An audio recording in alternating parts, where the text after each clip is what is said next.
பெருவெளி ரகசியம் பார்க்கும் அனைத்து ஆன்மநேய உறவுகளுக்கும் வந்தனம். நாம் இன்று பார்க்கக்கூடியது வள்ளலார் மரணம் கூட வேண்டாம்.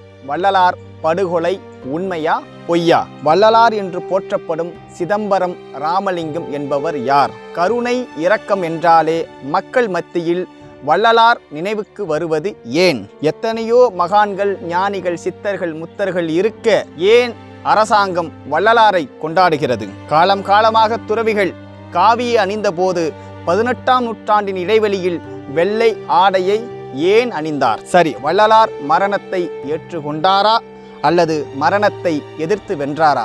வாருங்கள் பார்ப்போம். வள்ளல் பெருமான் சக துறவிகளிடமிருந்தும் சக மகான்களிடமிருந்தும் முற்றிலும் வேறுபட்டவர், மாறுபட்டவர் என்பதை வள்ளலாரின் அதிருப்தியாளர்கள் முதலில் தெரிந்து கொள்ள வேண்டும். ஏனென்றால் தன் மார்க்கத்திற்கு என்று தனி சங்கம் கண்டவர், ஜாதி சமய மத வேறுபாடின்றி மக்கள் இறைவனை வழிபட தனி சபை கண்டவர், தன் மார்க்கத்திற்கென்று தனி கொள்கை கண்டவர், தன் மார்க்கத்திற்கென்று தனி கொடி கண்டவர். துறவி என்றாலே காலம் காலமாக யாசகம் பெற்றுதான் வாழ்வார்கள் என்ற நிலையை இந்த புரட்சி துறவி சத்திய தர்மசாலையை நிறுவி சாதி சமய மத வேறுபாடின்றி அனைவருக்கும் அன்னத்தை தானம் செய்து துறவிகளிடையே ஒரு புரட்சியை ஏற்படுத்தியவர். ஆன்மீகம் காலம் காலமாக காவியை உடுத்திய போது 18ஆம் நூற்றாண்டின் இடைவெளியில் வெள்ளை ஆடையை அறிமுகம் செய்தார். அதனால்தான் துறவியாக வசித்தாலும் 2 வேட்டி மட்டும் வைத்திருந்தாலும் பொருள் இல்லை என்றாலும் கடையெழு வள்ளல்களில் ஒருவராகவும் மன்னர்களில் ஒருவராகவும் தமிழ் சமுதாய மக்கள் இந்த ஏழை ராமலிங்கத்தை வள்ளல் என்றும் வள்ளலார் என்றும் அழைத்தார்கள். இப்படி புகழின் உச்சத்தை அடைந்த சிதம்பரம் ராமலிங்கம் என்னும் மனிதன் மரணத்தை அடைந்தாரா அல்லது மரணத்தை வென்றாரா?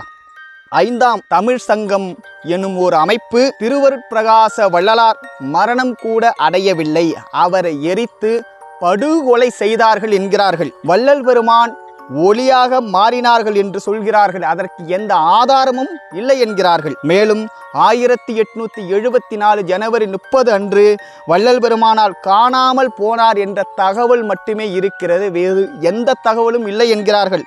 அது மட்டும் இல்லாமல் வள்ளல் என்ற அந்த வார்த்தையை பிரித்து வல் பிளஸ் அல் என்று பிரித்து இதற்கு பொருள் நாய் என்று சொல்கிறார்கள். வள்ளல் பெருமான் அகத்தில் கண்ட அனுபவத்தை நமக்கெல்லாம் அனுபவம் ஏற்படுவதற்காக கொடியாக கட்டி காட்டினார்.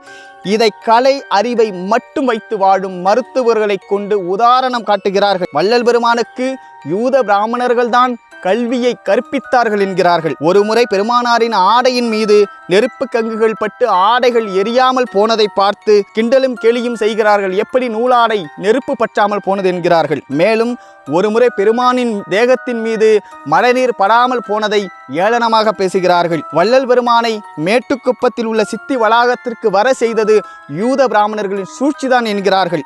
பிறகு சித்தி வளாக திருவரையில் வள்ளல் பெருமானார் பலகாலம் ஜீவசமாதியில் இருந்தார் என்கிறார்கள். வள்ளல் பெருமானுக்கு எப்படி சமஸ்கிருத மொழி தெரியும் என்கிறார்கள். பெருமானாரை 8 முறை புகைப்படம் எடுத்தும் ஏன் அவருடைய புகைப்படம் பதியவில்லை? அந்த உருவம் பதியாத வெற்று புகைப்படம் எங்கே என்கிறார்கள். சத்திய ஞான சபையின் எதிரே கிடக்கும் இரும்பு சங்கிலியை பற்றி விமர்சனம் செய்கிறார்கள். மேலும் ஞான சபையில் பெருமானார் முதல் தைப்பூசத்தை காட்டியதாகவும் சொல்கிறார்கள். சத்திய ஞான சபையில் கோபுரங்கள் வைத்தது யூத பிராமணர்களின் சூழ்ச்சி என்கிறார்கள். இன்னும் ஏராளமான பைத்தியகாரத்தனமான கேள்விகளை முன்வைத்து கொண்டிருக்கிறார்கள். நாம் அதற்கெல்லாம் பதில் சொல்ல வேண்டிய அவசியம் இல்லை. ஆனாலும் பல அபக்குவ ஆன்மாக்களுக்கு அறிவை புகட்டுவதற்காக நாம் சொல்லப்படுகின்ற கடமையில் இருக்கின்றோம். அதில் மிக முக்கியமான விஷயம் மறைமலை அடிகளின் கையெழுத்து பிரதியை வைத்து பேசுகிறார்கள். மேலும் வேதாத்திரி மகரிஷின் பாடலை கோடிட்டு சில உதாரணங்களை காட்டுகிறார்கள். மேலும் 6ஆம் திருமுறையில் சில இடைச்செருகள் இருப்பதாக சொல்லி பல குழப்பத்தை ஏற்படுத்தி வருகிறார்கள். இதில் 5ஆம் தமிழ் சங்கம் சொன்ன ஒவ்வொரு கேள்விக்கும் முதலில் விளக்கத்தை பார்க்க வேண்டுமா அல்லது வள்ளல் பெருமான் யார் என்பதை பார்க்க வேண்டுமா என்றால் ஆன்ம விளக்கம் பெறாத இவர்களின் கேள்விக்கு முதலில் பதில் காண வேண்டும். முதலில் ஒவ்வொரு கேள்விகளுக்கும் பதில் காண்போம். வள்ளல் பெருமான் மரணம் கூட அடையவில்லை, அவரை எரித்து படுகொலை செய்தனர் என்பதுதான் இவர்களுடைய முதல் கேள்வி. வள்ளல் பெருமான் இந்த உலகிற்கு வந்த நோக்கம் என்ன? வள்ளல் பெருமானை இந்த உலகிற்கு வர வைத்தது யார்? இதை வள்ளல் பெருமானே பதிவு செய்கிறார். அகத்தே கருத்து புறத்து வெளுத்திருந்த உலகர் அனைவரையும் சகத்தே திருத்தி சன்மார்க்க சங்க தடைவித்திட அவரும் இகத்தே பரத்தை பெற்று மகிழ்ந்திடதற்கென்றே என இந்த உகத்தே இறைவன் வருவிக்க உற்றேன் அருளை பெற்றேனே என்கிறார். மேலும் பற்றியும் இந்த மானிட பிறப்பின் நோக்கத்தை பற்றியும் இந்த மானிட பிறப்பினால் அடையக்கூடிய லாபத்தை பற்றியும் முழுமையாக சொன்னது வள்ளல் பெருமான் ஒருவர் மட்டுமே. பெருமானார் சொல்கிறார், உலகத்தில் மனித பிறப்பை பெற்று கொண்டவர்கள் இந்த பிறப்பினால் அடையத்தக்க ஆன்ம லாபத்தை காலம் உள்ள போதே அறிந்து விரைந்து அடைய வேண்டும் என்றவர். அந்த ஆன்ம லாபம் எதுவென்றால் எல்லா அண்டங்களையும் எல்லா புவனங்களையும் எல்லா பொருள்களையும் எல்லா ஜீவர்களையும் எல்லா ஒழுக்கங்களையும் எல்லா பயன்களையும் தமது பூரண இயற்கை விளக்கமாகிய அருட்சக்தியால் தோன்றி விளங்கும் செய்விக்கின்ற இயற்கை உண்மை வடிவினராகிய கடவுளின் பூரண இயற்கை இன்பத்தை பெற்று எக்காலத்தும் எவ்விடத்தும் எவ்வளவும் தடைபடாமல் வாழுகின்ற ஒப்பற்ற பெரிய வாழ்வே இந்த மனித பிறப்பினால் அடையத்தக்க ஆன்ம லாபம் என்று உண்மையாக அறிய வேண்டும் என்கிறார். அப்படிப்பட்ட ஆன்ம லாபத்தை முதலில் அடைந்தவர் வள்ளல் பெருமானார். இந்த ஆன்ம லாபத்தையே வள்ளல் பெருமானார் பேரின்ப லாபம் என்கிறார். பேரின்ப லாபத்தின் அடைந்தவர் பெருமை என்னவென்று முதலில் நமக்கெல்லாம் சொன்னவர், இந்த உலகிற்கே முதலில் சொன்னது வள்ளல் பெருமான் அவர்கள் மட்டுமே. இப்படிப்பட்ட பேரின்ப லாபத்தை பற்றி வள்ளல் பெருமானார் விவரிக்கிறார். தோல், நரம்பு, எலும்பு, தசை, இரத்தம், சுக்கிலம் முதலிய அசுத்த பூத காரியங்களும் அவற்றின் காரணங்களாகிய அசுத்த பிரகிருதி அணுக்களுமாகிய தேகத்தை மாற்று இவ்வளவு என்று அறியப்படாத உயர்ந்த பொன்னாகிய சுத்த பூதகாரிய சுத்த தேகத்தையும் பொன் வடிவாக தோற்றுதல் மாத்திரமே அன்றி ஆகாயம் போல் பரிசிக்கப்படாத சுத்த பூதகாரண பிரணவ தேகத்தையும் தோன்றப்படுதலுமின்றி ஆகாயம் போல் விளங்குகின்ற ஞான தேகத்தையும் பெற்றவர்களாயிருப்பார்கள். உள்ளே மண்ணினது திண்மையால் தரிக்கப்படார்கள். புறத்தே மண், கல் முதலியவற்றால் எரியினும் அவை அவர் வடிவில் தாக்குவன அல்ல. உள்ளே நீரினது தன்மையால் குளிரப்படார்கள். புறத்தே நீரில் அழுத்தினும் அவர் வடிவம் அழுந்தாது. உள்ளே நெருப்பினது வெம்மையால் சுடப்படார்கள். புறத்தே நெருப்பில் சுடினும் அவர் தேகத்தில் சூடும் வடுவும் தோன்றுவன அல்ல. உள்ளே காற்றினது ஊக்கத்தால் அசைக்கப்படார்கள். புறத்தே காற்று அவர் வடிவை பரிசித்து அசைக்க மாட்டாது. உள்ளே ஆகாயத்தினது கலப்பினால் அந்தரிக்கப்படார்கள். புறத்தே ஆகாயம் அவர் தேகத்தை அந்தரிக்க மாட்டாது. ஆதாரத்திலின்றி நிராதாரத்திலும் அவர் தேகம் உலாவும். அவரது கண்கள் முதலிய ஞானேந்திரியங்களும் வாக்கு முதலிய கர்மேந்திரியங்களும் பார்த்தல் முதலிய விஷயங்களையும் பேசுதல் முதலிய விஷயங்களையும் பற்றுவன அல்ல. ஒருவேளை தயவினால் விஷயங்களை பற்ற வேண்டில் சுவர், மலை முதலிய தடைகளும் அவர் கண்களை மறைப்பனவல்ல. அண்ட பிண்டங்களில் அகம், புறம் முதலிய எவ்விடத்தும் உள்ள விடயங்களை அவர் கண்கள் இருந்த இடத்திலிருந்தே கண்டறியும். அண்ட பிண்டங்களில் எவ்விடத்திலிருந்து பேசினும் அவரது செவிகள் இருந்த இடத்திலிருந்தே கேட்டறியும். எவ்விடத்தில் இருக்கின்ற ரசங்களையும் அவர் இருந்த இடத்திலிருந்தே சுவைத்தறியும். எவ்விடத்தில் இருக்கின்ற பரிசங்களையும் அவர் மை இருந்த இடத்திலிருந்தே பரிசித்தறியும். எவ்விடத்தில் இருக்கின்ற சுகந்தங்களையும் அவர் நாசி இருந்த இடத்திலிருந்தே முகந்தறியும். எவ்விடத்தில் இருக்கின்றவர்களுக்கும் அவரது கைகள் இருந்த இடத்திலிருந்தே கொடுத்தல் கூடும். எவ்விடத்திலும் அவரது கால்கள் இருந்த இடத்திலிருந்தே நடத்தல் கூடும்.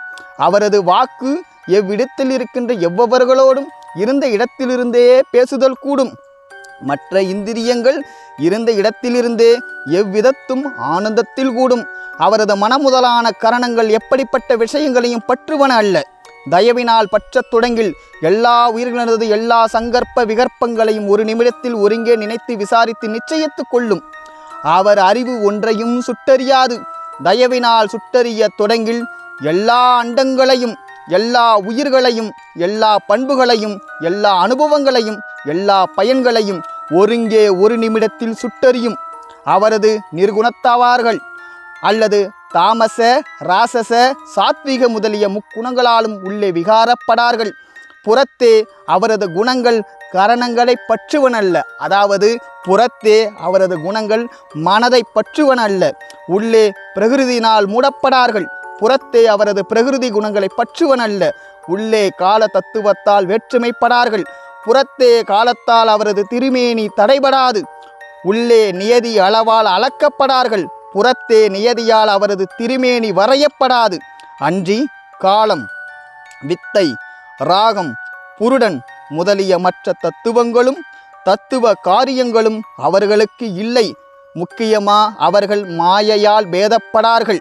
சுத்த மகாமாயையை கடந்து அதன் மேல் அறிவே உருவாக விளங்குவார்கள். ஆகாரம், நித்திரை, மைதுனம், பயம் என்பவைகளால் தடைபடார்கள். அவர்கள் தேகத்திற்கு சாயை, வியர்வை, அழுக்கு, நரை, திரை, மூப்பு, இறப்பு முதலிய குற்றங்கள் உண்டாவனவல்ல. பனி, மழை, இடி, வெயில் முதலியவற்றாலும் ராக்கதர், அசுதர், பூதம், பிசாசு முதலியவற்றாலும் தேவர், முனிவர், மனிதர், நரகர், மிருகம், பறவை, ஊர்வன, தாவரம் என்பவைகளாலும் எவ்விடத்தும் எக்காலத்தும் அவர் தேகம் பாதிக்கப்படாது. வாள், கத்தி முதலிய கருவிகளாலும் கண்டிக்கப்படாது. எல்லா அண்டங்களும் அணுக்கள் போல் சிறியதாக தோற்றலும் எல்லா அணுக்களும் அண்டங்கள் போல் பெரியதாக தோற்றலும் அவர் தேகத்திற்கு உரித்து. இறந்தோரை எழுப்புதல், வாத்திவரை வாலிபராக்கல் முதலிய கரும சித்திகளும் யோக சித்திகளும் ஞான சித்திகளும் அவர் சன்னதியில் இடைவிடாது விளங்கும். படைத்தல், காத்தல், அழித்தல், மறைத்தல், அனுகிரகித்தல் என்கிற கிருத்தியங்களும் அவர் நினைத்த மாத்திரத்தில் நடக்கும். பஞ்சகர்த்தாக்களும் அவர் கடைக்கண் பார்வையால் தங்கள் தங்கள் தொழில் நடத்துவார்கள். அவர்கள் அறிவு கடவுள் அறிவாக இருக்கும். அவர்கள் செய்கை கடவுள் செய்கையாக இருக்கும். அவர்கள் அனுபவம் கடவுள் அனுபவமாக இருக்கும். சர்வ சக்தியை உடையவர்களாய் எக்காலத்தும் அழிவே இல்லாதவர்களாய் ஆணவம், மாயை, கண்மம் என்னும் மும்மலங்களும் அம்மல வாதனைகளும் இல்லாதவர்களாய் பேரருள் வண்ணம் உடையவர்களாய் விளங்குவார்கள். சடமாகிய ஒரு துரும்பும் அவரது திருநோக்கத்தால் உயிர் பெற்று எழுந்து ஐந்தொழிலையும் செய்யும். அவரது பெருமை வேதாந்தம், சித்தாந்தம், கலாந்தம், போதாந்தம், நாதாந்தம், யோகாந்தம் என்கிற 6 அந்தங்களிலும் விளங்கும். அவற்றை கடந்தும் விளங்கும் என்று அறிய வேண்டும். இவை பேரின்ப லாபத்தை அடைந்தவர் பெருமை என்று அறிய வேண்டும் என்று பெருமானார் நமக்கு கற்பிக்கிறார்.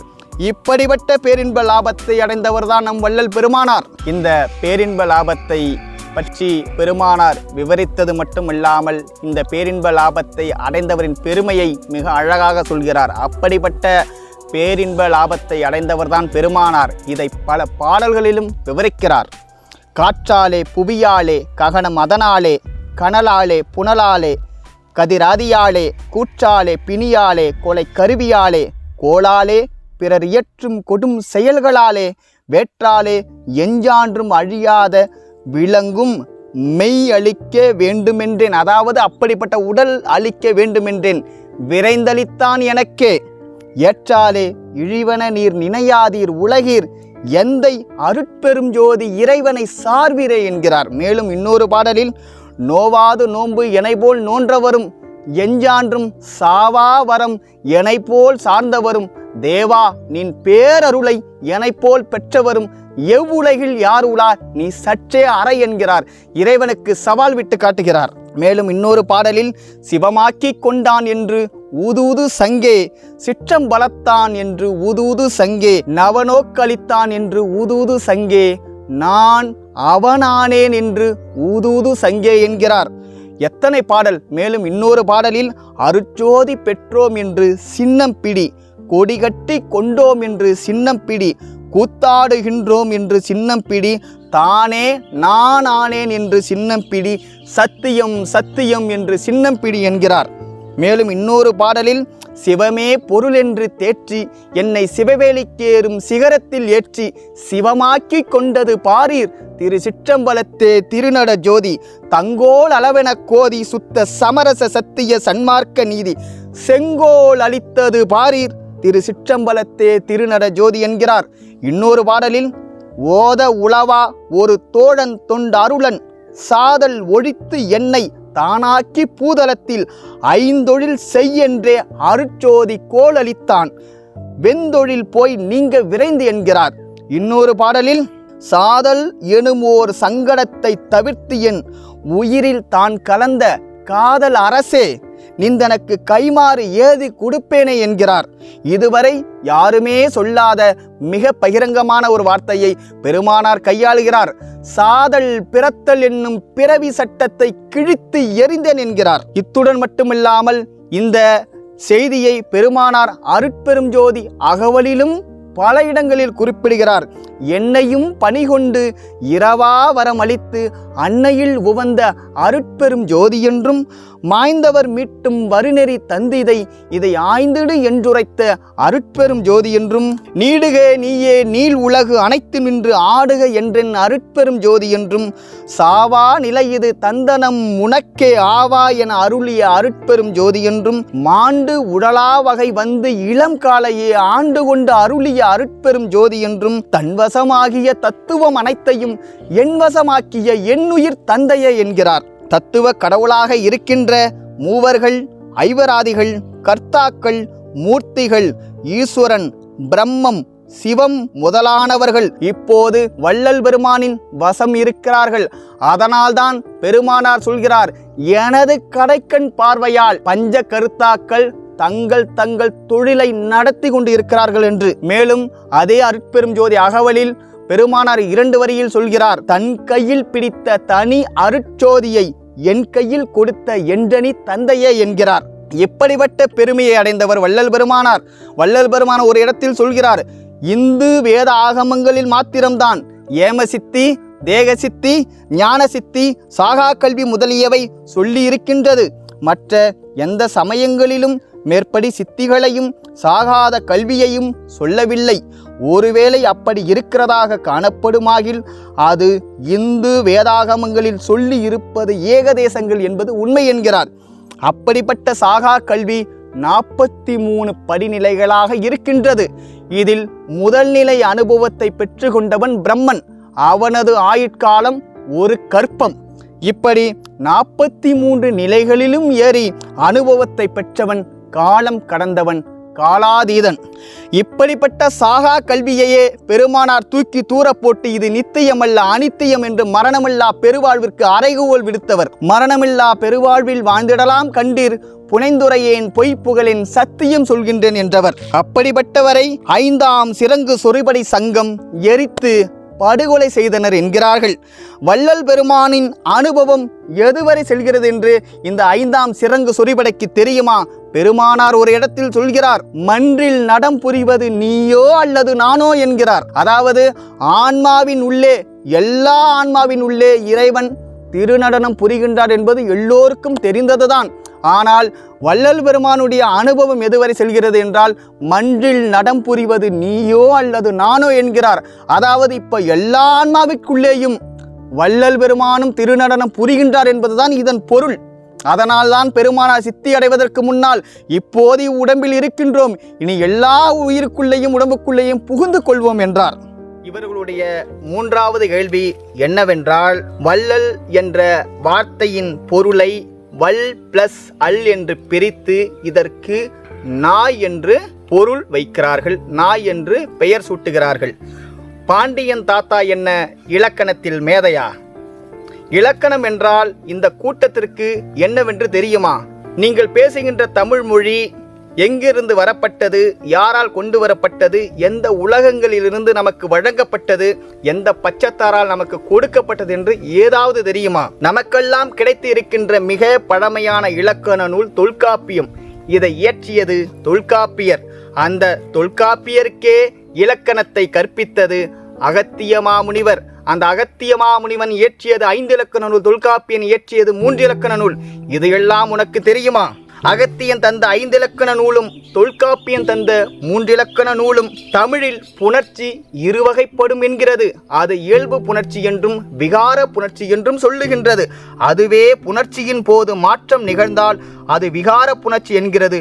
மேலும் அந்த விகார புணர்ச்சி 3ஆக வருகிறது என்கிறது. அது தோன்றல், திரிதல், கெடுதல் என்கிறது. ஆனால் வள்ளல் பெருமானார் புணர்ச்சி இருவகைப்படும் என்றும் அது இயல்பு புணர்ச்சி விகார புணர்ச்சி என்பது அறியாமை என்கிறார். பெருமானார் புணர்ச்சி 16 வகைப்படும் என்கிறார். எழுத்து புணர்ச்சி, பத புணர்ச்சி, தொடர்பு புணர்ச்சி, பொருட்புணர்ச்சி, வண்ண புணர்ச்சி, அளவு புணர்ச்சி, இயல்பு புணர்ச்சி, சமநிலை புணர்ச்சி, கலவை புணர்ச்சி, தெரிநிலை புணர்ச்சி, குறிப்பு புணர்ச்சி, வேற்றுமை புணர்ச்சி, ஒற்றுமை புணர்ச்சி, சிறப்புடை புணர்ச்சி, பொதுவுடை புணர்ச்சி, இருமை புணர்ச்சி முதலிய புணர்ச்சி இலக்கணங்களும் கூண்டுணரார்க்கு தொண்டமண்டலம் என்பதின் இலக்கணமும் புலப்படுவதென்று சொல்கிறார். அடிப்படை இலக்கணம் தெரிந்தால்தான் தொண்டமண்டல தனி இலக்கண நூலின் அடிப்படையே தெரியும் என்கிறார் பெருமானார். இதுபோல அகத்தியனின் இலக்கணமும் தொல்காப்பியனின் இலக்கணமும் தமிழில் பெயர்கள், அதாவது ஆகு பெயர்கள் 19 என்று சொல்கிறது. அது பொருளாகு பெயர், இடவாகு பெயர், காலவாகு பெயர், சினையாகு பெயர், குணவாகு பெயர், தொழிலாகு பெயர், எண்ணல் அளவையாகு பெயர், எடுத்தல் அளவையாகு பெயர், முகத்தல் அளவையாகு பெயர், நீட்டல் அளவையாகு பெயர், சொல்லாகு பெயர், தானியவாகு பெயர், கருவியாகு பெயர், காரியவாகு பெயர், கருத்தாவாகு பெயர், ஓமையாகு பெயர், இருமடியாகு பெயர், மும்மடியாகு பெயர், அடையெடுத்து ஆகு பெயர் என்கிறது. ஆனால் பெருமானார் அது 21க்கு மேல் விரிகிறது என்கிறார். பெருமானார் சொல்கிறார், இயற்சொல் பெயர், சொல் விரிவு பெயர், செஞ்சொற்பெயர், சாதி கூற்று பெயர், ஒரு மொழி பெயர், உயர்திணை பெயர், பார்ப்பெயர், பொதுவிற் பொது பெயர், தன்மை பெயர், வழக்கு பெயர், வெளிப்படை பெயர், வரைவின அடைய பெயர், உயர் உரிமை பெயர், சிறப்பு நிலை பெயர், சித்து பொருட்பெயர், இடுகுறி பெயர், மரபு நிலை பெயர், எழுத்து தொடர் பெயர், பொருள்நிலை பகுப்பத பெயர், பெரும் சொல்லாட்சி பெயர், முதநூல் வாய்ப்பாட்டு பெயர் என்று சொல்கிறார். நாம் இதுநாள் வரை அகத்தியனும் தொல்காப்பியனும் கற்பித்த அவருடைய இலக்கண 5 இலக்கண 3 இலக்கண நூலை படித்து ஆசிரியராகவும் விரிவுரையாளராகவும் அரசு உயர் அதிகாரிகளாகவும் நாம் இருக்கின்றோம். ஆனால் இவர்கள் தந்த இலக்கணங்கள் அனைத்தும் தவறு, அனைத்தும் குற்றம். பெருமானார் சொல்கிறார், இதுபோல் வியாகரணம், தொல்காப்பியம், பாணினியம் முதலியவைகளில் சொல்லி இருக்கின்ற இலக்கணங்கள் குற்றமே. குற்றங்கள் நேரிட்டதற்கு காரணம் இவற்றை இயற்றியவர்கள் மாயையின் சம்பந்த அடைந்திருந்தவர்கள் என்கிறார். அதாவது அகத்தியமா முனிவரும் தொல்காப்பியரும் மாயையின் சம்பந்தத்தை அடைந்திருந்தவர்கள். ஆகையால் முன்னுக்கு பின் மறைப்புண்டு தப்புக்கள் நேரிட்டிருக்கின்றன. மாயையை வென்ற சுத்த ஞானிகளுக்கல்லது மற்றவர்களுக்கு பிழையற ஏற்ற முடியாது. அதனால் தொண்ட மண்டல சதகம் எனும் தனி இலக்கண நூற்பாவில் கண்டு உணர்க என்கிறார். உங்களுக்கெல்லாம் இலக்கணத்தை பற்றி என்ன தெரியும்? குற்றம் நிறைந்த இந்த இலக்கணத்தையும் அறையும் குறையுமாக கற்றுக்கொண்டு வள்ளல் என்ற வார்த்தையின் பொருள் நாயாம்.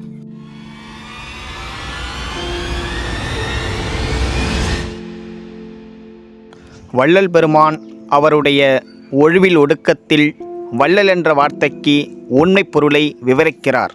வள்ளல் என்னும் பெயர் ஆசிரியருக்கு தாம் முன்னிருந்த கிரியா சாரிய நிலைக்கண் அவ்வாசாரிய மரபின் வழித்தாய் வந்த காரண அபிடேக சிறப்பு பெயர் என்க. அல்லதுவும், அதாவது அது மட்டுமல்லாமல் பின்னர் ஞானாசாரிய நிலைக்கண் தமது அருள்ஞான நோக்கத்தால் இயந்த கண்ணுடைய என்னும் காரண விசேடன மேற்கொண்டு நின்ற இவ்வள்ளல் என்னும் பெயர் ஈண்டு அவ்விசேடனம் இசையற்ற நிலையில் நிற்ப நின்றது எனினும் அமையும் என்க. இது வினை பண்பு முதலிய அடுத்த தொகைநிலை சொற்றொடர் ஆகாது.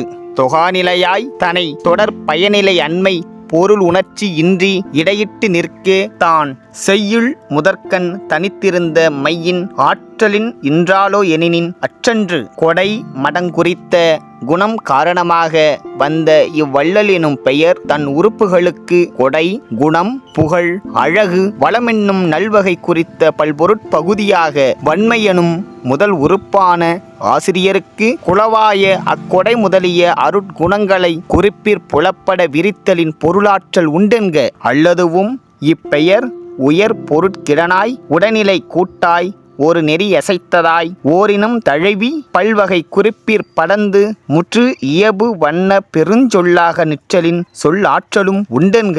ஆயின் இவ் ஆசிரியர் பெயர் இச்செய்யுளின் இடைக்கடைகளில் ஒன்றின் நிறுத்தாது முதலடி முதற்சீர் எதுகை தொடைக்கண் நிறுத்தத்திற் குறித்தது யாதோ எனின் ஒன்று இரண்டென கொண்டூறும் மறையாகம நன்றிரு முடிபின் நடுநிலை நடாப்பய புலம்பெரு தத்துவ நியதிற் போந்து உன் மலர்ந்தோறும் அறிஞர் வாழ்த்திப் பரவும் ஆசிரியர் இவர் சன்மார்க்கம் முதலிய மார்க்கம் நான்கனுள் தலைமையாய உத்தம சன்மார்க்கத்தினர் என்பது குறித்ததென்க.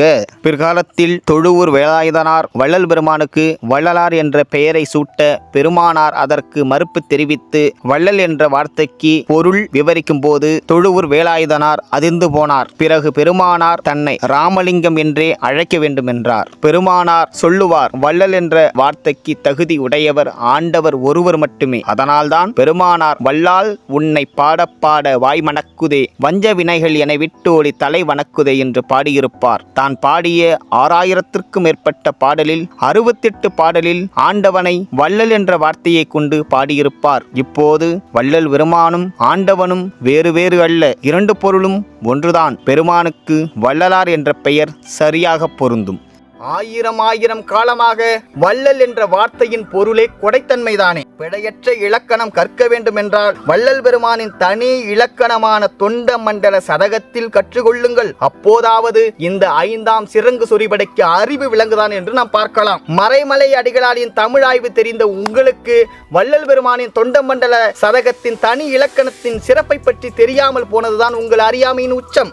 இவர்களுடைய 4வது கேள்வி என்னவென்றால், வள்ளல் பெருமான் அகத்தில் கண்ட அனுபவமாகிய கொடி அனுபவத்தை பற்றி விமர்சனம் செய்கிறார்கள். நமக்கெல்லாம் அனுபவம் ஏற்படுவதற்காக வெளியில் கொடியாக கட்டி காட்டினார். இதை கலை அறிவை மட்டும் வைத்து வாடும் மருத்துவர்களை கொண்டு உதாரணம் காட்டி கிண்டலும் கேலியும் செய்து நோய் வந்தவர்களுக்கு தான் நாடி மஞ்சள் நிறத்தில் இருக்கும் என்கிறார்கள். இவர்களுக்கெல்லாம் சன்மார்க்க சங்கத்தவர்களுடைய கொடியை பற்றி என்ன தெரியும்?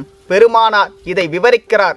அதாவது இதை எடுத்து கூறுவதற்கு முன்பால் ஒரு விஷயத்தை நம்ம பார்க்கணும். ஸ்ரீமுக வருஷம் ஐப்பசி மாதம் 7ஆம் நாள் புதவாரம் பகல் 8 மணிக்கு மேட்டுக்குப்பம் என்னும் சித்தி வளாக திருமாளிகையில் முதலில் கொடி கட்டி கண்ட உடனே நடந்த நிகழ்ச்சியின் குறிப்பு பெருமானார் சொல்கிறார். இப்போதுதான் சன்மார்க்க கொடி கட்டி கொண்டது. அக்கொடி இப்போதுதான் கட்டி கொண்டது. அக்கொடி உண்மையில் யாதெனில் நமது நாபி முதல் புருவமத்தி ஈராக ஒரு நாடி இருக்கின்றது. அந்த நாடி நுனியில் புருவமத்தியின் உட்புறத்தில் ஓர் சவ்வு தொங்குகின்றது. அதன் அடிப்புறம் வெள்ளை வரணம், மேல்புறம் மஞ்சள் வரணம். அச்சவ்வின் கீழ் ஓர் நரம்பு ஏறவும் இறங்கவும் இருக்கின்றது. இக்கொடி நம் அனுபவத்தின் கண் விளங்கும். இவ்வடையாள குறிப்பாகவே இன்றைய தினம் வெளிமுகத்தில் அடையாள வர்ணமான கொடி கட்டியது. இனி எல்லவருக்கும் நல்ல அனுபவம் அறிவின் கண் விளங்கும் என்று பெருமானார் சொன்னார். தாத்தா பாண்டியன் அவர்கள்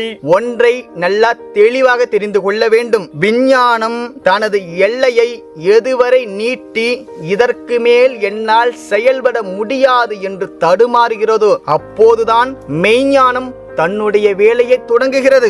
வள்ளல் பெருமான் சொல்லுகிறார், எல்லாம் ஆகிய இயற்கை இன்ப கடவுளே, தந்தை என்பவனது சுக்கில பையின் கண் யான் வந்தமைந்த கணப்போது தொடங்கி, தாய் என்பவளது சோனித பையின் கண் சென்றடைந்த கணப்போதற்கு முன் கணப்போதும் வரையுமாக என்னால் ஒருவாறு அளவிடப்பட்ட 1,09,16,000 கணப்போதம் பரியந்தம் என்கிறார். இதை விஞ்ஞானத்தாலும் அறிவியலாலும் மருத்துவத்தாலும் இதுவரை சொல்ல முடிந்ததா என்றால் சொல்ல முடியவில்லை. தாத்தா பாண்டியன் அவர்கள் கலை அறிவை எப்படி அருள் அறிவோடு பொருத்தி பார்க்கிறார் என்று தெரியவில்லை.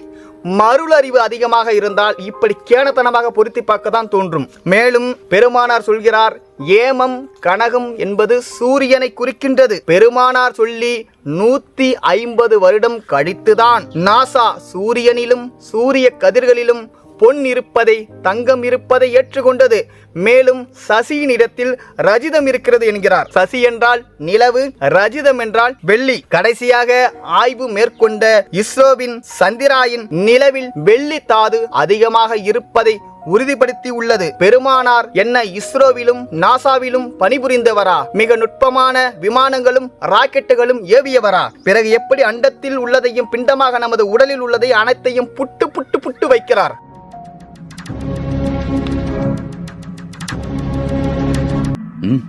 சொல்லுங்க. பெருமானார் சொல்கிறார், அண்ட கோடி முழுதும் பார்க்கும் கண்கள் எய்தினேன், அவற்றில் உள்ள செய்திகளை அங்க கனிபோல் பெற்றேன். இப்பிறவி தன்னையே பேசி பேசி பேசி பெரிதும் வியக்கின்றேன் என்கிறார். இப்படிப்பட்ட அருள் அனுபவத்தை பெற்ற வள்ளல் பெருமானை தினந்தோறும் மலஜலம் கழித்து மாண்டு போகும் மருத்துவரை வைத்து உதாரணம் காட்ட துடிக்கிறார். தனது அறிவை பூரணமாக இழந்து முழு மூடனாக போகிய பாண்டியன் தாத்தா அவர்கள். அடுத்து இவர்களுடைய 5வது கேள்வி, வள்ளல் பெருமானுக்கு யூத பிராமணர்கள் தான் கல்வியை கற்பித்தார்கள் என்று சொல்கிறார்கள். வள்ளல் பெருமானுக்கு கல்வியை கற்பித்தது யார் என்று தனது அறிவை இழந்துவிட்ட இந்த 5ஆம் படைக்கு தெரியுமா? தனக்கு கல்வியை கற்பித்தது யார் என்று வள்ளல் பெருமான் பல இடங்களில் சொல்லுகிறார். பெருமானார் சொல்கிறார், கல்வியெல்லாம் கற்பித்தாய், நின்பால் நேயம் காண வைத்தாய், இவ்வுலகம் காணல் என்றே ஒல்லும் வகை அறிவித்தாய், உள்ளே நின்றனன் உடையானை நின் அருளும் உதவுகின்றாய், இல்லை என பிறர்பால் சென்று அறியா வண்ணம் ஏற்றம் அளித்தாய், இரக்கம் என்னே என்னே, செல்வ அருட்குருவாகி நாயினேனை சிறுகாலை ஆட்கொண்ட தேவ தேவே என்கிறார். மேலும் இன்னொரு பாடலில், சீர்வளர் மதியும் திருவளர் வாழ்க்கை செல்வமும் கல்வியும் பொறையும் பார்வளர் திறனும் பயன்வளர் பரிசும் பக்தியும் எனக்கருள் பரிந்தே, வார்வளர் தனத்தாய் மறுவளர் குடலாய் மணிவளர் அணிமலர் முகத்தாய் ஏர்வளர் குணத்தாய் இசை துகள் காண திருரேணுகை எனும் ஒரு திருவே என்று பாடுகிறார்.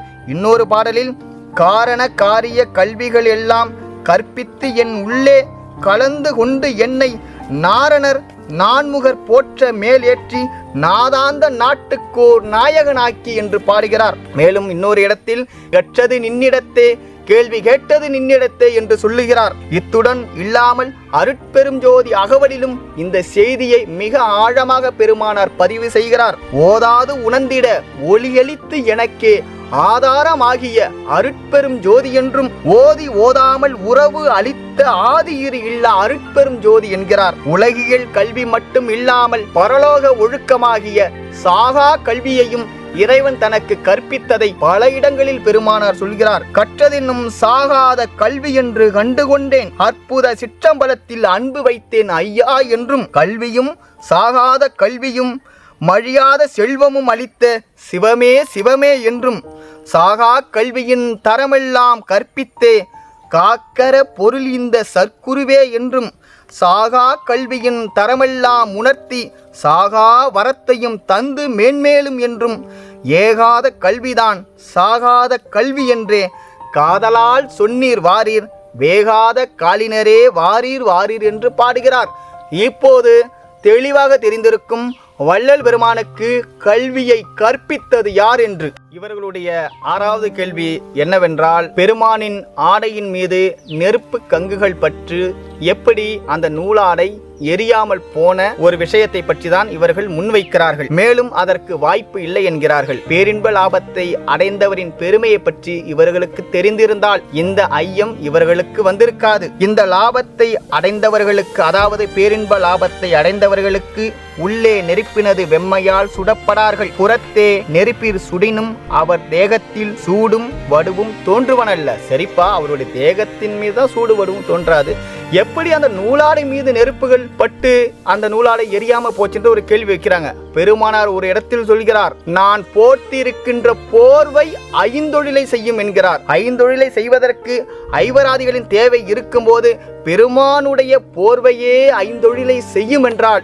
அந்த போர்வையில் எப்படி தீப்பற்றும்? சிறு குழந்தைக்கு கூட இது தெரியுமே. இவர்களுடைய அடுத்த கேள்வி என்னவென்றால், பெருமானின் மீது மழைநீர் படாமல் போனதை பற்றி கிண்டலும் கிளியும் செய்கிறார்கள். பேரின்ப லாபத்தை அடைந்தவர் பெருமையை பற்றி சொல்லும் போது இது மிக சாதாரண விஷயம். பேரின்ப லாபத்தை அடைந்தவர்களை, அவர்களுடைய தேகத்தை மண்ணினது திண்மையால் தரிக்க முடியாது. புறத்தே மண் கல் முதலியவற்றால் எரியினும் அவை அவர் வடிவில் தாக்குவன அல்ல.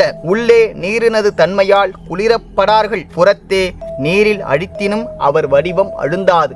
இப்போது ஏன் பெருமானின் தேகத்தின் மீது மழை நீர் படவில்லை என்பது தெளிவாக தெரிஞ்சிருக்கும். இவர்களுடைய அடுத்த கேள்வி என்னவென்றால், வள்ளல் பெருமானை மேட்டுக்குப்பத்தில் உள்ள சித்தி வளாகத்திற்கு வர செய்தது யூத பிராமணர்களின் மிகப்பெரிய சூழ்ச்சி என்கிறார்கள். சித்தி வளாகம் என்பது எல்லா அண்டங்களையும், எல்லா உலகங்களையும், எல்லா பிரபஞ்சங்களை விடும் எவ்வளவு முக்கியமான இடம் என்பது இவர்களுக்கு தெரியாது. வள்ளல் பெருமானார் 8/9/1873 ஆண்டு உலக மக்களுக்கு சித்திவளாக சிறப்பை பற்றி அறிவிக்க சித்திவளாக விளம்பரம் என்னும் தலைப்பில் உலக அறிவிப்பு பத்திரிகை ஒன்றை 8ஆம் தேதி 9ஆம் மாதம் 1873ஆம் ஆண்டு வெளியிடுகிறார். ஞான சித்திபுரம் என்றும் உத்தர ஞான சிதம்பரம் என்றும் பிரமாணிக்கப்படுகின்ற வடலூர் சத்திய ஞான சபைக்கு முக்கிய சம்பந்தம் உடையதாகி அடுத்த கருங்குழி எல்லை மேட்டுக்குப்பத்தில் வழிபடப்படுகின்ற சித்தி வளாகத்தில் வந்து இருக்கின்றவர்களுக்கும் வருகின்றவர்களுக்கும் வருவர்களுமாகிய ஜனங்களுக்கு அறிவிப்பது அனைவருக்கும் தாய் தந்தை அண்ணன் தம்பி முதலான ஆப்தர்களால் செய்யப்பட்ட உதவி எவ்வளவோ அதற்கு கோடான கோடி உதவி கொடுக்கும்படியான இடம் சித்தி வளாகம் என்கின்ற மேட்டுக்குப்பம். இது ஆண்டவர் கட்டளை. இது சத்தியம் சத்தியம் சத்தியம் என்று பெருமானார் 3 முறை சத்தியம் செய்த இடம் இந்த இடம் மட்டுமே. இத்துடன் மட்டுமல்லாமல் 1873ஆம் ஆண்டு சித்திவளாக வழிபாட்டு முறையையும் உலக ஜனங்களுக்கு பெருமானார் வகுத்து கொடுத்துள்ளார். பெருமானார் சொல்கிறார், அதாவது பெருமானார் சொல்வதற்கு முன்னால் இதை எந்த வருடம் நடந்தது என்று நம்ம பார்க்கணும். 1873ஆம் ஆண்டு வள்ளல் பெருமானார் ஸ்ரீமுக வருடம் கார்த்திகை மாதத்தில் உள்ளிருந்த விளக்கை சித்திவளாக திருமாளிகை புறத்தில் வைத்து இதை தடைபடாது ஆராதியுங்கள், இந்த கதவை சாத்திவிடப் போகின்றேன், இனி கொஞ்ச காலம் எல்லோரும் ஆண்டவர் இப்போது தீப முன்னிலையில் விளங்குகின்ற படியால் உங்களுடைய காலத்தை வீணில் கழிக்காமல் நினைந்து நினைந்து எனும் தொடக்கமுடைய 28 பாசுரம் அடங்கிய பாடலில் சொன்னபடி கண்டபடி தெய்வ பாவனையை இந்த தீபத்தில் செய்யுங்கள். நான் இப்போது இந்த உடம்பில் இருக்கின்றேன், இனி எல்லா உடம்பிலும் புகுந்து கொள்வேன் என்றார். ஏன் சித்தி வளாகம் அவ்வளவு சிறப்பு உடையது என்றால், இயற்கை உண்மை பெரும்பதியான அருட்பெரும் ஜோதி ஆண்டவர் வள்ளல் பெருமான் இருக்கின்ற சித்தி வளாகத்தில் தன்னுடன் கலந்து கொண்ட இடம் என்பதால் அவ்வளவு சிறப்பான இடம். இவர்களுடைய 9வது கேள்வி என்னவென்றால், பெருமானார் சித்தி வளாக திருமாளிகையில் ஜீவ சமாதியில் இருந்தார் என்கிறார்கள். இந்த 5ஆம் சொரிவடைக்கும் தனது அறிவை பூரணமாக இழந்துவிட்ட பாண்டியன் தாத்தா அவர்களுக்கும் சுத்த சன்மார்க்கம் என்றால் என்னவென்று தெரியுமா? பெருமானார் சொல்கிறார், நான் ஏதேனும் சாதனம் சொல்ல கேட்டு அதன்படி நடந்தால் சிறு ஒளி உண்டாம், அதனால் பல்லிழித்து இருமார்ந்து கெட நேரிடும் என்றவர் பெருமானார். இந்த பைத்தியகார கூட்டம் பெருமானார் சமாதியில் இருந்தார் என்று தான் தோன்றித்தனமாக உளறியிருக்கிறார்கள். பெருமானார் சொல்கிறார், சமாதி பழக்கம் பழக்கமல்ல, சகஜ பழக்கமே பழக்கம் என்கிறார். வள்ளல் பெருமான் 1851ஆம் ஆண்டு தன்னுடைய 28வது வயதில் பதிப்பித்த ஒழிவில் ஒடுக்கும் நூலில் ஜீவ சமாதியில் ஈடுபடுவோரை பற்றி ஒரு பாடலில் விவரித்து சொல்கிறார். அறிவடங்கா வாய்வடங்க அசைவற்று இருந்தார் போல சமாதி பெருகி நடந்த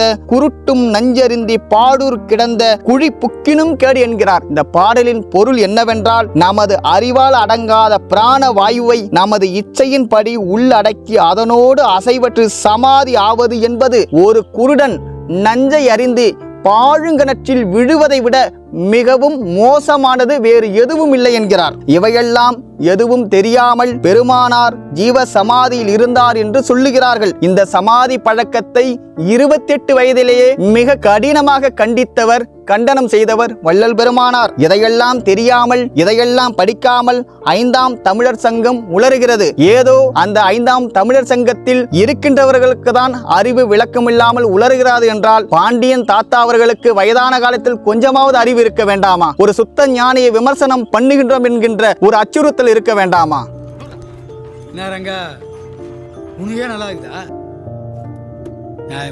அறிவு விளக்கம் பெற்றவர்கள் தாத்தா பாண்டியன் அவர்களின் அறியாமை நினைத்து பார்க்கும்போது எவ்வளவு அசிங்கமாகவும் அவமானமாகவும் தனக்கு இருக்கும் என்பதை கொஞ்சம் கூட இந்த தாத்தா சிந்திக்கவில்லையா? சுத்த சன்மார்க்கம் என்பது ஏதேனும் ஒரு சாதனம் செய்து ஏதேனும் ஒரு வெளிக்குள் ஒடுங்கிக் கொள்வது அல்ல. ஆன்மாக்கள் கடவுள் நிலை அறிந்து ஆண்டவனாகின்ற மார்க்கம். இவர்களுடைய 10வது கேள்வி என்னவென்றால், வள்ளல் பெருமானுக்கு எப்படி சமஸ்கிருத மொழி தெரியும்? ஆக வள்ளல் பெருமானுக்கு சமஸ்கிருத மொழியை கற்பித்தவர்கள் யூத பிராமணர்கள் தான் என்கிறார்கள். பரசிவம், சின்மயம், பூரணம் சிவபோக பாக்கியம் பரமநிதியம் பரசுகம் தன்மயம் சச்சிதானந்தமை பரம வேதாந்த நிலையம் என்றெல்லாம் வள்ளல் பெருமானார் சமஸ்கிருதத்தில் பாடியிருக்கிறார் தான். ஆனால் எப்படி வள்ளல் பெருமானுக்கு சமஸ்கிருதம் தெரியும் என்று ஒரு ஆழமான கேள்வியை வைக்கிறார்கள். ஒரு முறை பெருமானார் சத்விசார கூட்டத்தில் 5 வயது சிறுவனை 7 மொழி பேச வைத்தார். இது இந்த 5ஆம் தமிழர் சங்கத்திற்கு தெரியுமா? மேலும் கலை அறிவும் அருள் அறிவும் என்னும் தலைப்பில் பெருமானார் சொல்லுகிறார், 10 ஆள் சுமை 1 வண்டி பாரம், 400 வண்டி சுமை 1 சூழ்வண்டி பாரம், சூழ்வண்டி 1000 கொண்ட நூல்களை ஒரு ஜென்மத்தில் ஒருவன் அதிதீவிர ஜீவ முயற்சியால் படிக்க சிறிய உபாசனை சகாயத்தால் முடியும். அப்படிப்பட்டவன் 1000 ஜென்மம் எடுத்து படிக்கும் கலையறிவை அப்படிப்பட்டவன் 1000 ஜென்மம் எடுத்து படிக்கும் கலையறிவை ஒருவன் அருள் முன்னிடமாக சுத்த சிவ நோக்கத்தால் அறிய தொடங்கினால் ஒரு கணத்தில் படித்து கொள்ளலாம். இது சத்தியம் என்கிறார். அவரும் அப்படிதான் படித்து கொண்டார். இப்போது பட்ட பகல் போல் தெரிந்திருக்கும் பெருமானாருக்கு எப்படி பிறமொழி தெரிந்தது என்றும் இலக்கணங்களில் ஏற்பட்ட பிழைகளை எப்படி கண்டுபிடித்தார் என்றும் அண்ட பிண்ட எல்லா விஷயங்களையும் எப்படி அறிந்து கொண்டார் என்று. இவர்களுடைய 11வது கேள்வி என்னவென்றால், பெருமானாரை 8 முறை புகைப்படம் எடுத்தும் ஏன் புகைப்படம் பதியவில்லை? அப்படி பதியாமல் போன புகைப்படம் எங்கே என்று கேட்கிறார்கள். பெருமானார் ஒரு பாடலில் சொல்லுகிறார், ஊன் உடம்பே ஒளி உடம்பாய் ஓங்கி நிற்க ஞான அமுதனுக்கு நல்கி வான பொதுவில் விளங்கும் அருட்பெரும் ஜோதி என்று பாடுகிறார். ஒரு ஒளி இன்னொரு ஒளியை புகைப்படம் எடுக்க முடியாது என்பதை 5ஆம் வகுப்பு படிக்கும் மாணவனுக்கு கூட தெரியும். ஆனால் இந்த 5ஆம் தமிழர் சங்கத்திற்கும் மூடர் கூட்டத்தை இயக்கும் பாண்டியன் தாத்தாவிற்கும் ஏன் தெரியாமல் போனது? இவர்களுடைய கேள்வி என்னவென்றால், பதியாமல் போன புகைப்படம் அது எங்கன்னு தான் நம்ம கிட்ட கேட்கறாங்க. ஆதாரம் இதோ. கூடலூர் அப்பாசாமி செட்டியார் வீட்டில் வள்ளற் பெருமான் அடிக்கடி வந்து தங்கிச் செல்வது வழக்கம். அவ்வீட்டில்தான் வள்ளற் பெருமானின் தலையில் பாம்பு தீண்டி அப்பாம்பு இறந்தது. காசியிலிருந்து வள்ளற் பெருமானைப் போன்ற உருவமுடைய ஒரு மகான் அவ்வீட்டிற்கு வந்து வள்ளலாரை சந்தித்து பிரசாதம் கொடுத்துவிட்டு உடனே மறைந்த சம்பவம் நடைபெற்ற வீடும் அதுதான். இன்னும் பல அற்புதங்கள் அவ்வீட்டில் நிகழ்ந்ததாக காரணப்பட்டு சோமு கந்தசாமி பிள்ளை அவர்களின் பிரபந்த திரட்டில் நாம் படிக்கலாம். அப்படிப்பட்ட வீட்டில்தான் வள்ளற் பெருமானை புகைப்படம் பலமுறை எடுத்தும் அவரது உருவம் விழாமல் ஆடை மட்டும் விழுந்த அந்த அற்புத புகைப்படத்தை நான் எனது தந்தை தாயுடன் தரிசித்துள்ளேன். 2016ஆம் வருடம் ஆகஸ்ட் 25ஆம் தேதி அன்று அமெரிக்காவிலிருந்து திரு சிவக்குமார் என்பவர் என்னை தொலைபேசியில் தொடர்பு கொண்டு பேசினார். அந்த படத்தை தாங்கள் பார்த்ததாக சொல்கிறீர்கள். அப்படம் எப்படி இருந்தது? அது தற்போது எங்கிருக்கின்றது என்றெல்லாம் விவரமாக கேள்விகளை கேட்டார். நானும் எனது நினைவுகளை அவரிடம் பகிர்ந்து கொண்டேன். அப்படத்தை எப்படியாவது மீண்டும் வெளி உலகிற்கு கொண்டு வாருங்கள் என என்னிடம் கேட்டுக்கொண்டார்.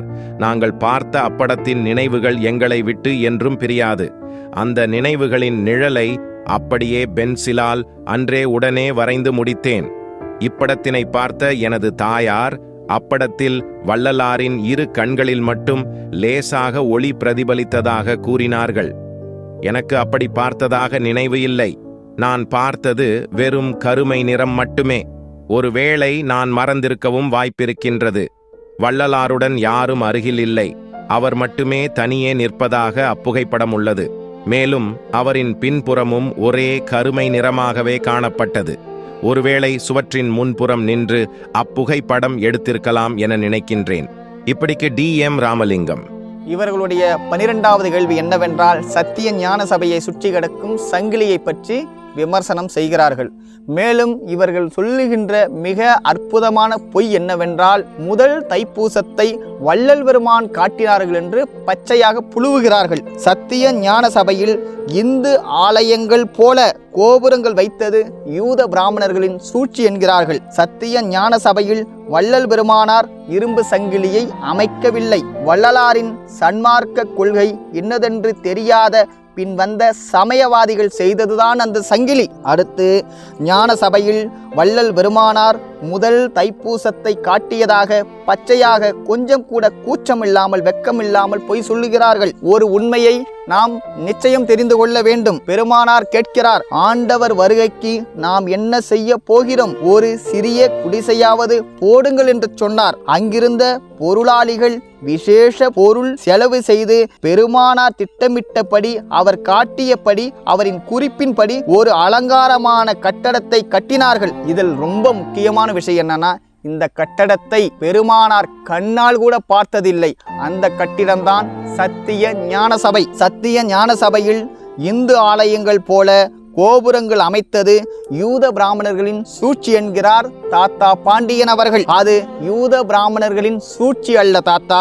சுத்த சன்மார்க்கத்தின் கொள்கை இன்னதென்று அணு அளவு கூட தெரிந்து கொள்ளாமல் போன திரு முருக கிருபானந்த வாரியாரின் படு கேவலமான வீழ்ச்சி. பாவம், கிருபானந்த வாரியார் தாத்தாவுக்கும் பாண்டியன் தாத்தா போல் ஒன்றும் தெரியாது. தெரிந்திருந்தால் வெறும் பிண்ட விளக்கமான சுப்பிரமணிய தத்துவத்தை, உண்மையாகவே சுப்பிரமணியன் என்னும் கடவுள் விண்ணுலகில் இருப்பதாக கடைசி வரை நம்பி ஏமாந்து இறந்து போயிருக்க மாட்டார். வள்ளல் பெருமான் சொன்ன சுப்பிரமணிய தத்துவத்தை கூட புரிந்து கொள்ளாமல், தெரிந்து கொள்ளாமல், சுத்த சன்மார்க்கம் என்ன என்பதை அணு அளவு கூட தெரியாமல், சுத்த சன்மார்க்கம் சனாதன தர்மத்தின் தொடர்ச்சி என்றும் அதன் கிளை என்றும் நம்பி இப்படிப்பட்ட கோபுர கலச வேலைகளை செய்து அறியாமையின் உச்சத்துக்கே போன கிருபானந்த வாரியார் கும்பாபிஷேகமே செய்துவிட்டார். இறைவனின் திருவருளால் சத்திய ஞான சபையின் மீது இருக்கின்ற சமய மத சின்னமான கோபுர கலசங்கள் அதிவிரைவில் காணாமல் மறைந்து போகும். மக்கள் அனைவரும் சாதி சமய மத வேறுபாடின்றி இயற்கை உண்மை கடவுளை வழிபட அதற்கு ஒரு மிக பிரம்மாண்டமான கட்டடத்தை எழுப்பி அதற்கு கோயில் என்றும் சர்ச்சு என்றும் மசூதி என்றும் பெயர் வைக்காமல் வள்ளல் பெருமானார் அதற்கு சபை என்று பெயர் வைத்தார். அந்த சத்திய ஞான சபையில் இப்படி ஒரு கேவலமான வேலையை செய்தபோது வள்ளல் பெருமான் இவர்களுடைய அறியாமையை நினைத்து எவ்வளவு வருத்தப்பட்டிருப்பார். இவர்களது 13வது கேள்வி என்னவென்றால், மறைமலை அடிகளின் கையெழுத்து பிரதியை வைத்து சில உதாரணம் காட்டுகிறார்கள். தாத்தா துரை பாண்டியனின் கைகூலி கும்பல் மறைமலை அடிகளார் பெருமானாரின் பக்தராக விளங்கினார் என்று கொஞ்சம் கூட கூச்சமில்லாமல் பச்சையாக பொய் சொல்கிறார்கள். மறைமலை அடிகள் வள்ளல் பெருமானின் சுத்த சன்மார்க்கத்திற்கு எதிரானவர். அவர் மிகப்பெரிய வள்ளலார் ஹேட்டர். பெருமானார் சொல்கிறார், கடவுளின் அருளை நாம் அடைவதற்கு நாம் தேசப்பற்று, மொழிப்பற்று, சமயப்பற்று, ஜாதிப்பற்று, மதப்பற்று, இனப்பற்று முதலிய பற்றுகள் அனைத்தையும் விட்டு எல்லா ஜீவர்களிடத்தும் கடவுள் விளக்கம் பொதுவாக விளங்குவதை அறிந்து பாவிக்க வேண்டும் என்கிறார். பெருமானார் ஆரம்ப காலகட்டத்தில், அதாவது சைவ சமயத்தில் இருந்தபோது பாடிய பாடல், பெற்ற தாய்தனை மகமறந்தாலும் பிள்ளையை பெறும் தாய் மறந்தாலும் உற்ற தேகத்தை உயிர் மறந்தாலும் உயிரை மேவிய உடல் மறந்தாலும் என்று பாடுவார். இப்பாடலில் உள்ள தேகம் என்னும் வடச்சொல்லுக்கு மாறாக யாக்கை என்னும் தமிழ் சொல்லை வள்ளலார் போட்டிருக்க வேண்டும் என்றவர்தான் மறைமலை அடிகள். இதுபோல அறியாமையில் வள்ளலாரை பல இடத்தில் எதிர்க்கின்றவர்தான் மறைமலை அடிகள். மறைமலை அடிகள் என்னும் வேதாசலம் ஒரு மொழி பற்றாளர், அவ்வளவுதான். அவருக்கு வள்ளல் பெருமானை பற்றியும் சுத்த சன்மார்க்கத்தையே பற்றியும் ஒன்றும் தெரியாது. அப்படி தெரிந்திருந்தால் இவ்வளவு மொழி பற்று மறைமலை அடிகளுக்கு இருந்திருக்காது. வள்ளல் பெருமானை விட தமிழ் மொழி பற்றி மறைமலை அடிகளுக்கு தெரியுமா என்ன? என்னை ஆங்கிலம், ஆரியம் முதலான மொழிகளில் புகுத்தாமல் என் மொழியாகிய தமிழ் மொழியில் புகுத்தியமைக்கு நன்றி இறைவான் சொல்லி வள்ளல் பெருமான் இறைவனுக்கு நன்றியை சொல்கிறார். மேலும் எளிதில் பாடுவதற்கும் பாடல் இயற்றுவதற்கும் சிவா அனுபவம் பெறுவதற்கும் அமைந்தது தென்மொழியாகிய தமிழ் மொழி ஒன்றே என்கிறார். முக்கியமா நாம பள்ளிக்கூடம் படிக்கும் போது ஆனா அவனாவை படிச்சிருப்போம். அந்த உயிரெழுத்து மொத்தம் 12. அந்த 12 எழுத்தில் முதல் எழுத்து ஆ. ஆ என்னும் அகரம். அந்த ஆ என்ற எழுத்திற்கு மறைமலை அடிகளுக்கும் முழு மூடனாய் போன பாண்டியனுக்கும் அது அடிக்கடி சொல்லினே இருக்காரா இல்லை எவனுக்காவது விளக்கம் தெரியுமா என்றால் எவனுக்கும் தெரியாது. பெருமானார் சொல்கிறார், மூலாங்க பிரணவமாகிய அகர லட்சணம் ஒருவாறு என்று சொல்லி ஆரம்பிக்கிறார். இப்ப நம்ம ஆண் எழுதும் போது முதல்ல சுழித்தல் போடுவோம் பார்த்தியா, பெருமானார் அங்கிருந்து ஆரம்பிக்கிறார். ஊன்றல் வாமை, அதாவது சுழித்தலுக்கு முன்னாடி கையை போய் இப்படி வைக்கிறோம் பாருங்க, அப்படியே ஊன்றி வைக்கிறோம் பாருங்க, அதுக்கு சொல்றாரு ஊன்றல் வாமை. சுழித்தல் ஜேஷ்டை, விசிம்பிரித்தல் ரௌத்திரி, மடித்து மேலேறல் காளி, அங்கிருந்து கீழ்வரல் களவி கரணி, மேல் புடைப்பெயர்த்தல் பலவிகரணி கீழ்தாதல் பல பிரமதனி கீழ் ஊன்றி நிற்றல் சர்வ பூத தமனி வரிவடிவாதல் மனோன்மணி. இதில் விந்துநாதம் முதலிய நவநிலைகளும் இந்த ஆவின் உள்ளே இருக்கிறது என்கிறார். விந்து பெரிய வெளிச்சம், அதாவது சூரிய வெளிச்சம். நாதம் பெரிய நாதம். பரவிந்து அதில் பாதி வெளிச்சம், அதாவது சந்திர வெளிச்சம். பரநாதம் நாதம். அபரவிந்து வெளிச்சம், நட்சத்திர வெளிச்சம், அதாவது நட்சத்திர ஒளி. அபரநாதம் நாதம். திக்ராந்தம் அருகிய வெளிச்சம், மின்னல் ஒளி. அதிக்ராந்தம் சப்தம். வாமசக்தி, ஜேஷ்ட சக்தி, ரௌத்திரி சக்தி, காளி சக்தி என்று என்ற அகரத்திற்கு இப்படிப்பட்ட ஒரு விளக்கத்தை இந்த பூமிக்கே முதலாக தந்தவர் வள்ளல் பெருமானார். இந்த தமிழ் மொழி எந்த உலகத்தில் எந்த பச்சத்தாரால் யாரால் இந்த பூமிக்கு வழங்கப்பட்டது என்று ஏதாவது ஒன்றாவது இவர்களுக்கு தெரியுமா? என்ன மறைமலை அடிகள் என்ன ஞானியா? மலஜலம் கழித்து நோய் வந்து மாண்டு போன ஒரு சாதாரண மனிதன், அவ்வளவுதான். அவனுக்கு இயற்கை உண்மை கடவுளை பற்றியும் சுத்த சன்மார்க்கத்தை பற்றியும் வள்ளல் பெருமானை பற்றியும் அணு அளவு கூட தெரியாது. மறைமலை அடிகள் எழுதி வைப்பாரு, அதெல்லாம் நம்பணும் என்னும் தலையெழுத்தா? இந்த இது போலவே முழு மூடன் துரைப்பாண்டியன் இன்னைக்கு 1000 பொய்களை மூட்டையாக கட்டவிழ்த்து விடுகிறான். இன்னும் 50 வருஷம் கழிச்சு இவன் செத்து போன பிறகு இவன் போய் சொல்லி வச்ச பொய் கதையை நம்ம சொல்ல நமக்கு என்ன தலையெழுத்தா? சத்திய அறிவால் கடவுளை அறிய வேண்டும், சத்திய அறிவால் சுத்த சன்மார்க்கத்தை அறிய வேண்டும். சுத்த சன்மார்க்க அன்பர்கள் சரியை, கிரியை, யோகம், ஞானம் என்கின்ற 4வது படிநிலையாகிய ஞான மார்க்கத்தை அனுஷ்டிக்கின்ற அறிவு கூட்டம் என்பதை அறிக என்கிறார் வள்ளல் பெருமானார். அருட்பெரும் ஜோதி ஆண்டவர் பற்றியும் சுத்த சன்மார்க்கத்தை பற்றியும் வள்ளல் பெருமானை பற்றியும் அணு அளவாவது தெரிய வேண்டுமென்றால் அந்த ஆன்மாவிற்கு அடிப்படையிலே கொஞ்சமாவது ஆன்ம விளக்கம் இருக்க வேண்டும். இந்த தாத்தா துரை பாண்டியனுக்கு கொஞ்சமாவது ஆன்ம விளக்கம் இருக்கிறதா என்றால் அந்த கொஞ்சம் கூட அணு அளவு கூட இல்லை. அவன் கீழ் இயங்கும் இந்த கூட்டத்திற்கும் ஆன்ம விளக்கம் ஒரு அணு அளவு கூட கிடையாது. நாமெல்லாம் கலிபுருஷன், ஐவராதிகள், கடவுளர் மறைப்பு போன்ற வேறொரு தரத்தில் சுத்த சன்மார்க்கத்தை விளங்க செய்து கொண்டு இருக்கின்றோம். இது போன்ற மூடர்களுக்கு விளக்கம் கொடுக்க வேண்டிய எந்த அவசியமும் நமக்கு இல்லை. ஏன் நாம் இவ்வளவு விளக்கம் இவ்வளவு நேரம் பேசுகின்றோம் என்றால் இனிவரும் எந்த காலத்திலும் இது போன்ற பொய்கள், வதந்திகள் அப்பாவி மக்களை குழப்ப நிலையில் வைத்திருக்க கூடாது என்பதற்கு தான் இந்த காணொளி வெளியிடப்பட்டது. இவங்களுடைய அடுத்த கேள்வி என்னன்னா, வேதாத்திரி மகரிஷின்னு ஒருத்தர் இருக்காரு பாத்தீங்களா, மஞ்சள் துண்டு போட்டுக்கிட்டு ஒரு தாத்தா.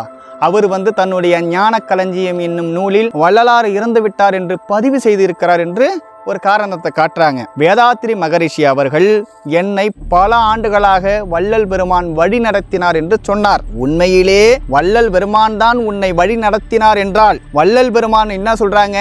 சைவ சித்தாந்தம் காட்டுகின்ற பராபர வெளிகூடம் நமக்கு வேண்டாம்.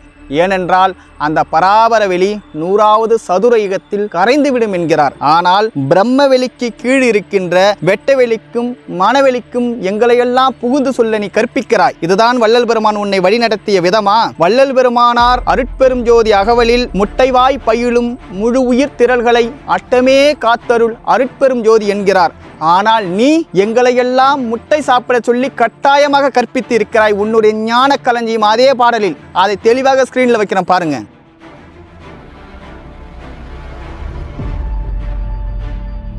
சுத்த சன்மார்க்கத்திற்கு கடவுள் நிலையறிந்த அம்மையம் ஆக வேண்டுமென்றால் எந்த சாதனத்தையும் பின்பற்றக்கூடாது. நாம் கருணை ஒன்றே சாதனமாக பின்பற்ற வேண்டும் என்று பெருமானார் சொல்கிறார். அதான் ஏற்கனவே சொன்னோம். நாம் ஏதேனும் ஒரு சாதனம் சொல்ல கேட்டு அதன்படி நடந்தால் சிறு ஒளி உண்டாகும், அதனால் பல்லிழித்து இருமாந்துகிற நேரிடும். நமக்கு கருணை ஒன்றே சாதனம் என்றார். ஆனால் நீ என்னமோ புதுசா யோகம் கற்பிக்கிற, காயகல்பம் சொல்ற, இதெல்லாம் சொல்லி நாங்க யோகம் செஞ்சு அதுல வெற்றி அடைஞ்சா நம்ம எந்த வெளிக்குள்ள சிக்கிப்போன்னு உனக்கே தெரியும் இல்ல. இதுல முடிவான விஷயம் என்னன்னா, தன்னை வழிநடத்தியது, தன்னை கண்ட்ரோல் செய்தது யார் என்று தெரியாமலே வேதாத்திரி மகரிஷி செத்து விட்டார். இதுதான் உண்மை. இவர்களுடைய அடுத்த கேள்வி என்னன்னா, 6ஆம் திருமுறையில் இடைச்செருகல்கள் இருப்பதாகவும் கையெழுத்துகள் மாறி இருப்பதாகவும் பிதற்றி கொண்டு இருக்கிறார்கள். வள்ளல் பெருமானார் அவர் எழுதிய பாடல்களுக்கு முதல் திருமுறை, 2ஆம் திருமுறை, 3, 4, 5, 6 திருமுறை என்று வள்ளல் பெருமான் பெயர் வைக்கவில்லை. இதற்கெல்லாம் திருமுறை என்று பெயர் வைத்தவர்கள் வள்ளல் பெருமானின் சொல்படி கேளாமல் நின்ற சமயவாதிகள் வைத்த பெயர்தான்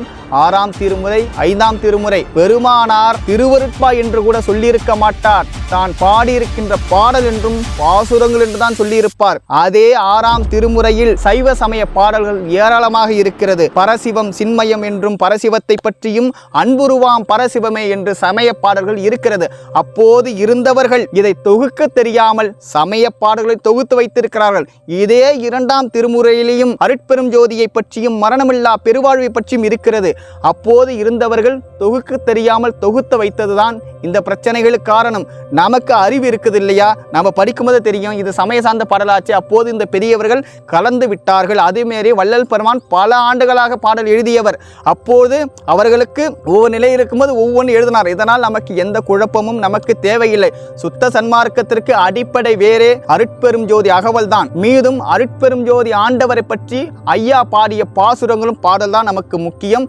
இதில் குழப்பம் இருப்பதாக சொல்வது மக்களை இவர்கள் குழப்ப வேண்டும் என்று திட்டம் போட்டுக் கொண்டு இருக்கிறார்கள். மேலும் இந்த 5ஆம் தமிழர் சங்கம் ஆய்வு செய்ய வேண்டும் என்றால் சினிமா, அரசியல் போன்ற துறைகளுக்கு சென்று, இன்னும் ஏராளமான துறைகளுக்கு சென்று ஆய்வு செய்யலாம். 4வது மார்க்கத்தை அனுஷ்டிக்கின்ற அறிவு கூட்டத்திடம் எந்த ஆய்வும் செய்யக்கூடாது. அப்படி ஆய்வு செய்து பொய்களை கட்டவிழ்த்து விட்டால் இப்படிதான் அசிங்கப்பட்டு போக வேண்டும். ஏனென்றால் கண் முதல் பொறியால், மனமுத கரண கருவினால், பகுதியின் கருவால், எண் முதல் புருடதரத்தினால், பரத்தால், இசைக்கும் ஓர் பரம்பர உணர்வால், விண் முதல் பறையால், பராபர அறிவால் விளங்குவது அரிது என்கிறார் பெருமானார். பராபர அறிவாலேயே சுத்த சன்மார்க்கத்தின் தனி தலைவனாகிய அருட்பெரும் ஜோதி ஆண்டவரையும் அவருடன் இரண்டர கலந்து நிற்கும் வள்ளல் பெருமானையும் அறிய முடியாது என்ற சூழல் இருக்கும்போது உனக்கெல்லாம் இன்னும் 6 அறிவே ஒழுங்கா வேலை செய்யல, நீ என்ன இங்க வந்து அறிவு கூட்டத்திட ஆய்வு 2 செய்யற?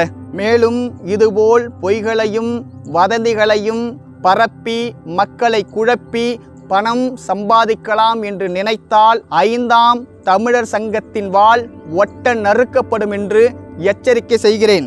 சுத்த சன்மார்க்கம் என்பது ஆன்மாக்கள் ஆண்டவனாகின்ற மார்க்கம் என்பதை தெரிந்து கொள்ள வேண்டும். எல்லா ஆன்மாக்களும் ஆன்மலாபம் பெற வேண்டும் என்பதே வள்ளல் பெருமானின் நோக்கம், லட்சியம், கனவு. அதில் நீங்களும் இருக்கிறீர்கள் என்பதை உணர்ந்து கொள்ளுங்கள். எவ்வுலகு அண்டங்கள் எத்தனையும் நான் காண இவ்வுலகில் எந்த எனக்களித்தான் எவ்வுயிரும் சன்மார்க்க சங்கம் தன்னை அடைய செய்வித்து என் மார்க்கம் காண்பேன் இனி என்கிறார். உங்களை கடிந்து பேச வேண்டும், உங்களை நோகடிக்க வேண்டும் என்பது எங்கள் நோக்கமல்ல. உங்களுக்கு புத்தி தெளிந்து அறிவு விளக்கம் பெற்று நீங்களும் மரணமில்லா பேரின்ப பெருலாபத்தை அடைந்து மகிழ வேண்டும் என்பதே எங்களின் நோக்கம். இனியாவது வாயடங்கி மனமடங்கி இருங்கள். இல்லையென்றால் என்மேல் பழி இல்லை, பின்பு வந்ததை பட வேண்டும் சொல்லிவிட்டேன். இந்த செய்தியை பார்த்த நமது ஆன்மநேய உறவுகள் அனைவருக்கும் எங்களது நெஞ்சார்ந்த நன்றியை தெரிவித்துக் கொள்கிறோம். அருட்பெரும் ஜோதி, அருட்பெரும் ஜோதி, தனிப்பெரும் கருணை அருட்பெரும் ஜோதி. எல்லா உயிர்களும் இன்புற்று வாழ்க. சுத்த சன்மார்க்கம் எல்லா உலகும் தழைக்க.